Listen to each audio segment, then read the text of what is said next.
International Women's Day comes as cold comfort to the millions of women in our very own country who battle to live a meaningful life. While international bodies like the UN encourage us to celebrate how far we have come in terms of closing the gender gap and achieving parity, we must be brutally honest with ourselves about the very real hindrances to women's substantive upliftment. The national legislature in South Africa, we must certainly be the engine room for these kind of required reforms in our country. Of course, this debate was largely on gender-based violence and femicide because of the scourge that we face in this country. The statistics speak for themselves. Women in this country are living in a violent society akin to a war zone. The conviction rate of those crimes are negligible in contrast to the scale of the crisis. This is in part due to poor policing, poor evidence collection, and inadequate investigations that lead to many perpetrators walking free. In addition to this, some blame must be placed on leaders of our country, some of whom sit in this house. Let me be quite clear. Perpetrators of violence against women are not some monsters out there. They are colleagues, they are leaders in society, and some are our very own honorable members. The measure of whether any organization is committed to rooting out violence against women is not whether or not such perpetrators exist. It is whether or not that organization is prepared to deal with the matter and deal with it decisively. In my very own party, allegations of sexual violence surfaced.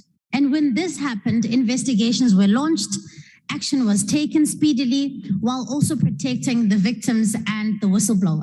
We expect nothing less. It's not about politics, it is about what is just. The reality is that there must never be any place to hide for anybody who commits this kind of crime, not in our political parties and not in our parliament.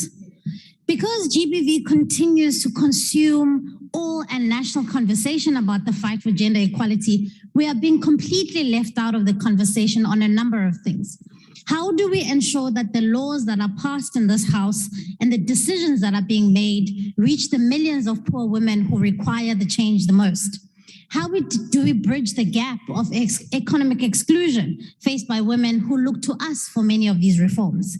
How has COVID-19, the pandemic, deepened the inequality disproportionately affecting poor Black women in this country? How impactful are platforms like the Women's Parliament when there is no sexual harassment policy for members of parliament, when the decisions of this very parliament are not binding to this house? Has having 50-50 representation in parliament really brought about the substantive change we need for women's lives to change?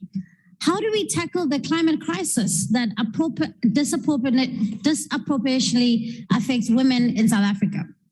Have we been united and vocal about the regressive policies in many workplaces across the country that hinder women and women's advancements? No, we have not.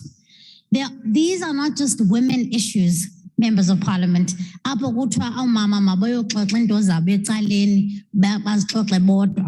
The power to bring about real change is contested in the town square of mainstream politics, and that is where we should be bringing these matters. Women cannot be relegated to being obligatory diversity tickets. Mine is not a girl power speech or a Womandla speech. Frankly, women world over have grown tired of meaningless platitudes that do nothing to materially change their lives. Until we can be intentional and unapologetic about using the levers of power in this very legislature itself to change lives, we will have very little to celebrate going forward.